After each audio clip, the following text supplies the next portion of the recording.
Hello everyone, my name is Kenneth McLaughlin. This is Tall Guy Films, and today we open some boxes.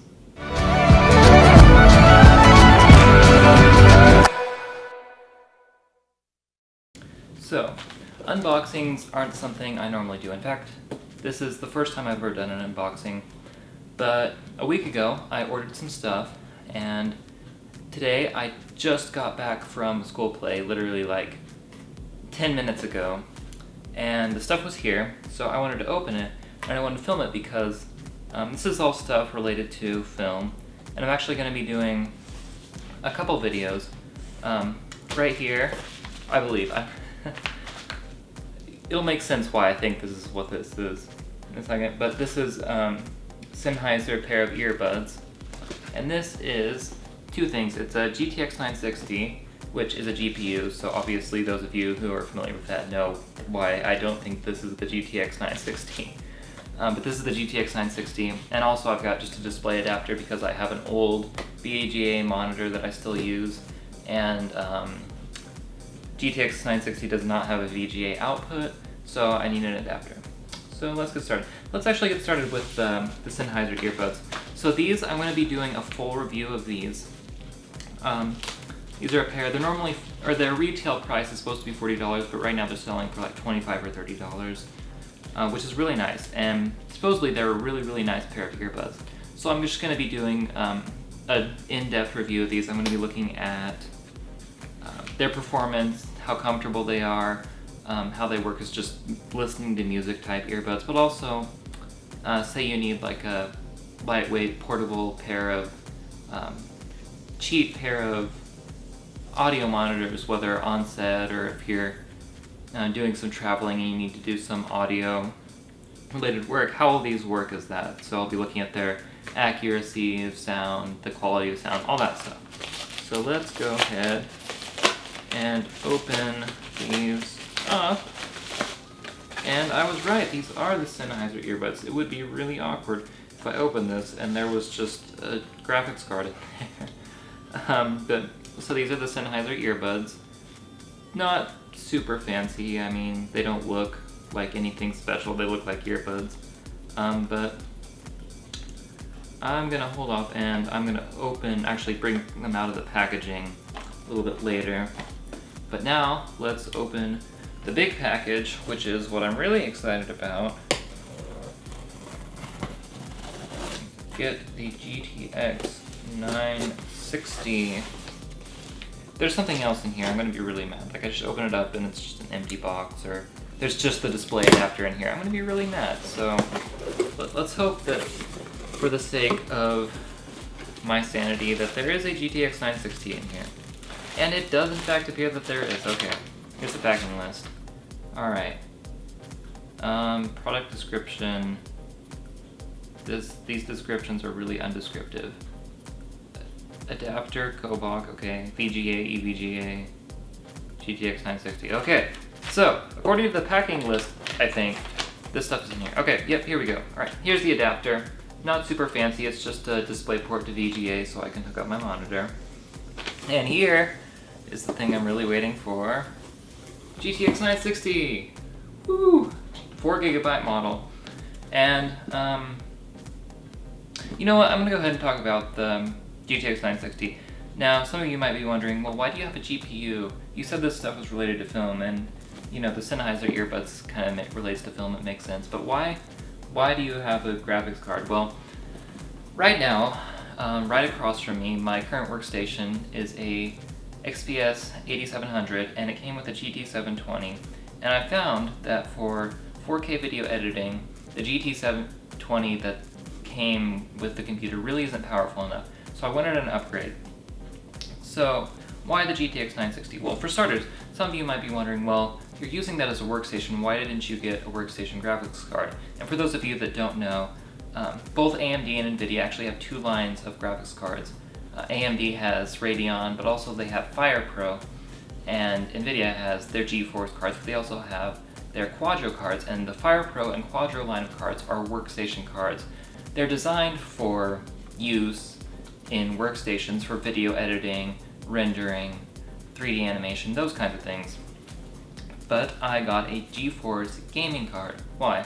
Well, for starters, my budget was $200, and, well, I mean, that's the main thing. Really, under $300, workstation graphics cards don't make sense.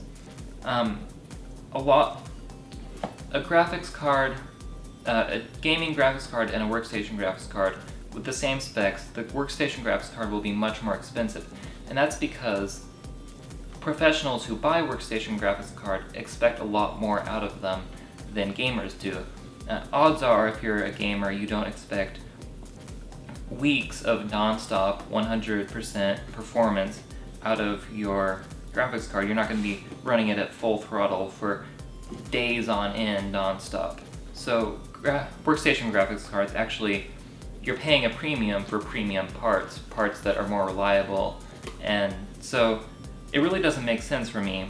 But there's also some difference in the chipsets between a workstation graphics card and a gaming graphics card, but really under $300, unless you're looking at a mobile workstation, under $300, gaming GPUs, they're just so much more powerful than the Quadros or the workstation graphics cards that paying the premium for parts doesn't really make sense. You don't get as much of an advantage from the chipset to overcome just the brute force that $200 gaming GPUs have.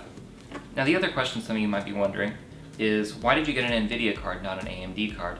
Well, there's a few reasons. First of all, size and heat and power consumption. Right now, AMD, and not to rag on AMD, I don't have anything against AMD, they make good cards, but right now, looking at $200, NVIDIA cards use less power and produce less heat, which I believe I have a 450 watt power supply in my computer right now. For an AMD card, I would probably have to upgrade my power supply, but I can get this, and supposedly I might still have to upgrade it, but there's a much less chance that I'll have to upgrade my power supply, which is saving me like $40 or $60 right there. The other thing is heat output. AMD cards at the $200 price range right now are hotter, and the XPS 8700, if you're not familiar, the chassis for that, the case, is really small, and it doesn't have great airflow. So really, if you're going to be sticking a big monster super hot graphics card in there, that's going to start affecting your CPU and your GPU performance really fast. So the fact that GTX 960 runs cooler is a big advantage. And you know, some of you AMD fans might be like, oh, you hate AMD, you're such an NVIDIA snob.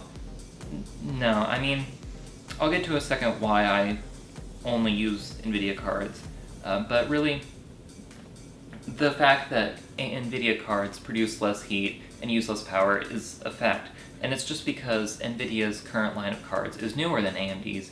When AMD releases their next line of cards, those cards will use less heat or will use less power and will produce more heat. Will use less power and produce less heat. There we go. AMD's next line of cards will produce less heat and use less power than NVIDIA's cards, but right now, NVIDIA wins just because their line of cards is newer. The other thing is CUDA, and if you don't know what CUDA is a programming API that allows graphics cards to be used for certain tasks. And most of the software I use for video editing and rendering takes advantage of CUDA. CUDA does not run on AMD cards. It only runs on NVIDIA cards because CUDA is owned by NVIDIA.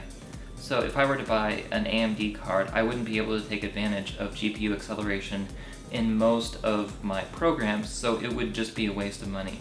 Now, some of the programs do use OpenCL, which runs on both AMD and NVIDIA, but it runs on NVIDIA just about as well as it runs on AMD as of this generation of cards. So really, it makes the most sense. And that's why I only buy NVIDIA cards, because pretty much if I want GPU acceleration, I'm stuck with NVIDIA cards. Not to rag on AMD, not to hate on AMD. AMD makes good cards, just for me, NVIDIA is basically the only choice I have. So why this specific model? Well, some of you might have noticed this is a 4GB card, and I think I mentioned that earlier. So why did I get a 4GB card? Isn't that a waste?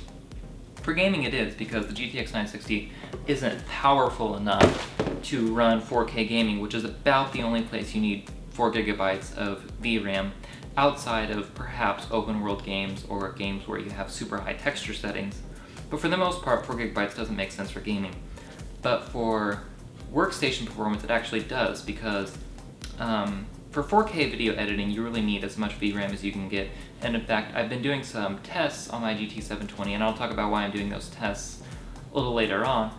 But I was actually running out of VRAM on my card that I have, which has 1 gigabyte of DDR5 or GDDR5 VRAM. So really, I needed 4 gigabytes for what I do.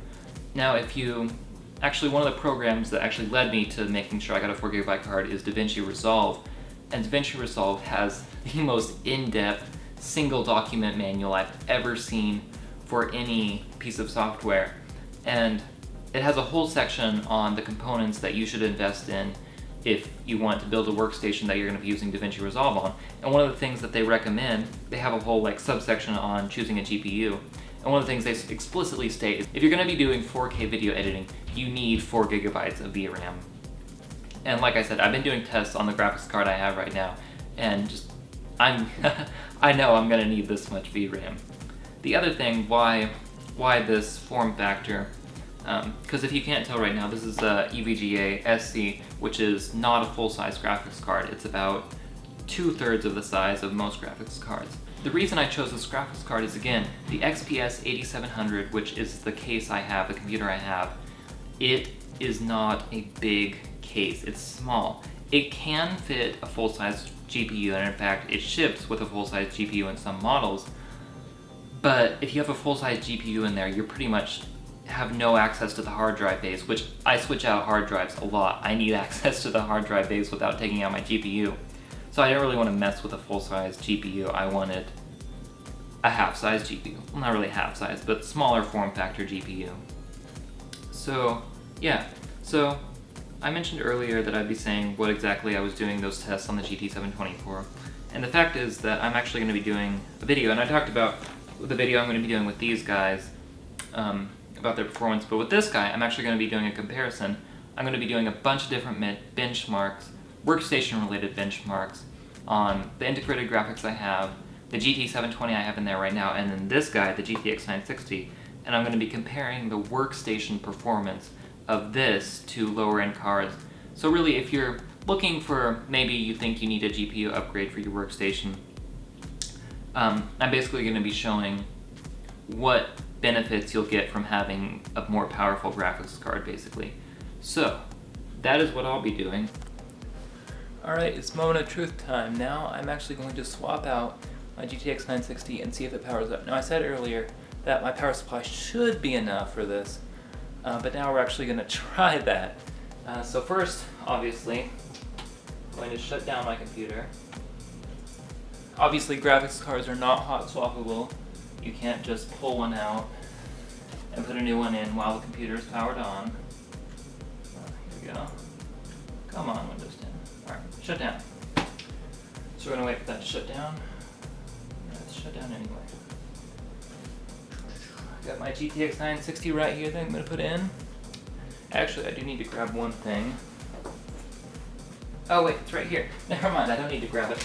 I set this here earlier. I didn't actually finish unwrapping it. This is the adapter I need to hook up this thing to my monitor. I'll just take off the wrap of that while I wait for my computer to shut down.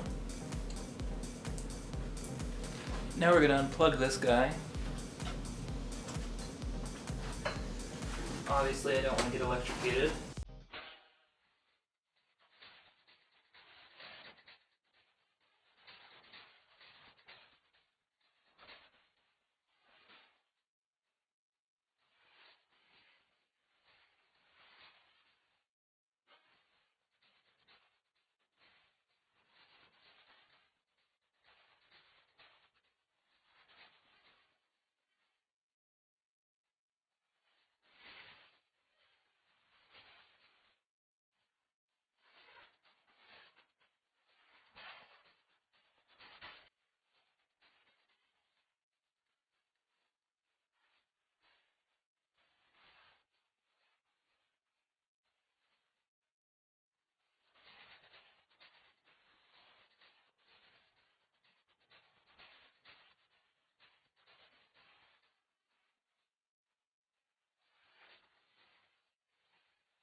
Now we can pull this guy out.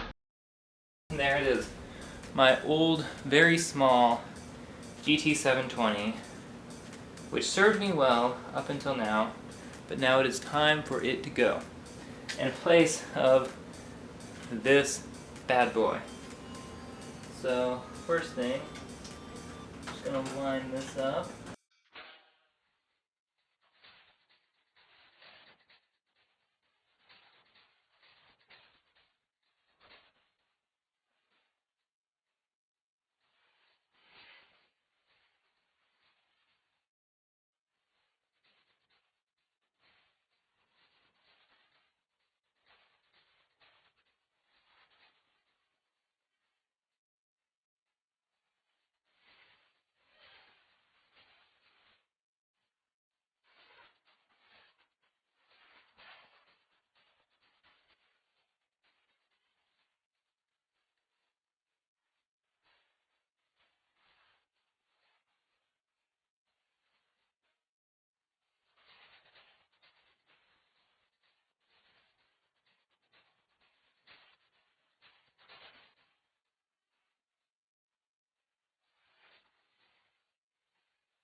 So,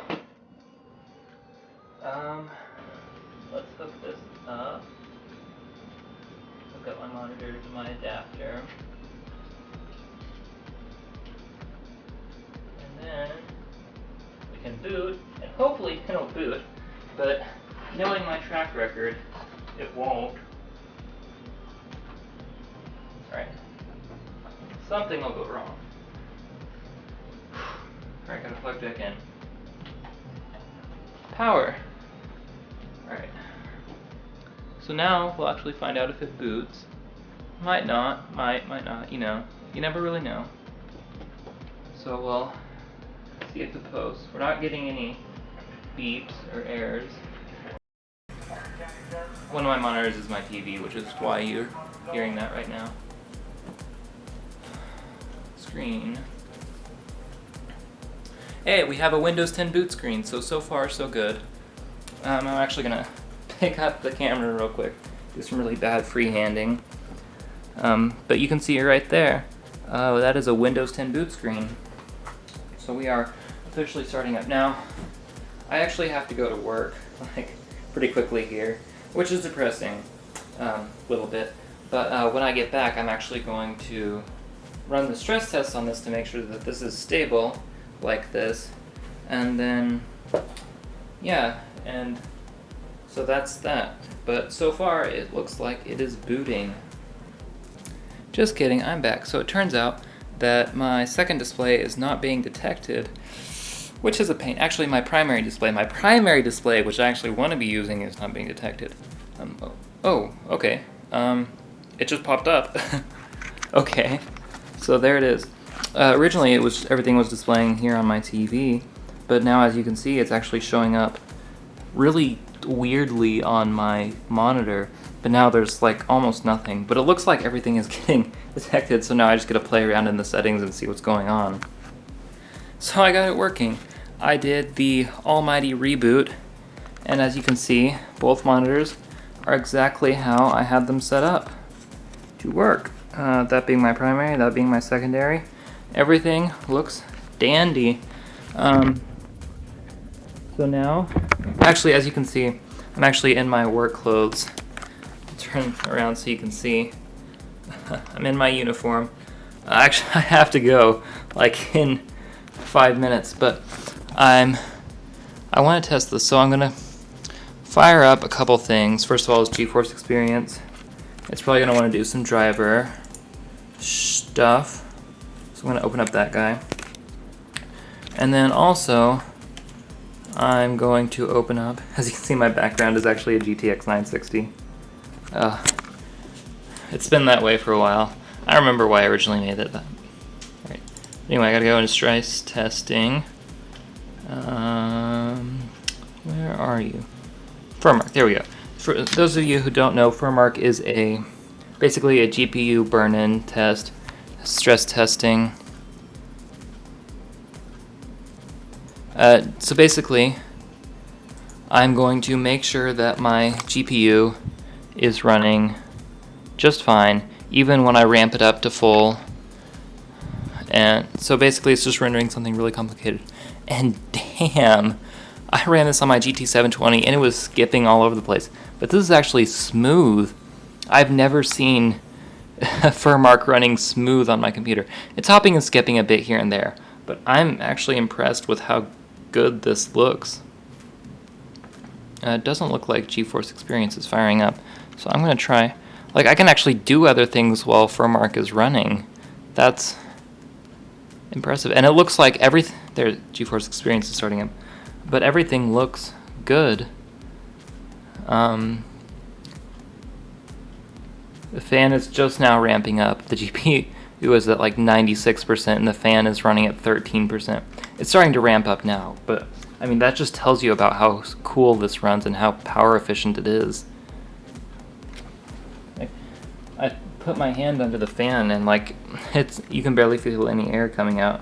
And you can look here, it's only at 73 degrees. It doesn't need that much fan. GPU usage 99%. This thing is running ridiculously well. Oh, okay, GeForce Experience probably has to update. Well, it does have to update, as you can see. But I'll go more in depth with this stuff later on. But for now, I'm just it works. It works. Look, GTX 960 in there. It's working on a default XPS 8700 power supply. So that's that. So I got it working. It's the next day after I was initially working. I got home from work, went to bed because it was like 1 o'clock in the morning, but now it is the next day, and I actually rebooted my computer and that fixed everything, so the monitor problem is completely solved. As you can see, right now I am running the Unigen benchmark.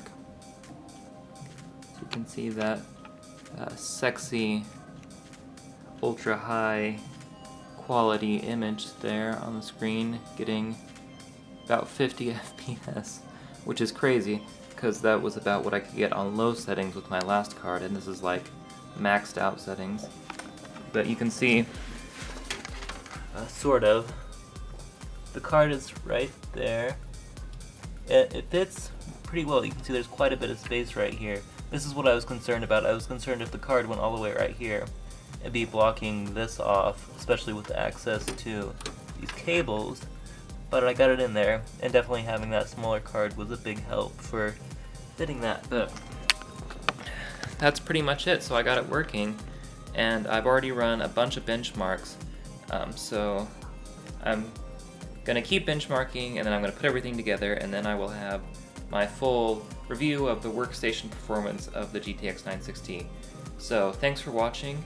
Subscribe if you're not already, and like this video if you liked it, obviously. And keep an eye out for when I actually do the full in-depth benchmark and review of the GTX 960. And also, these other guys, which I have been testing out, the Sennheiser CX 215 Sennheiser CX 215 earbuds, which I unboxed along with my GTX 960. I will be reviewing those as well. So keep an eye out for that.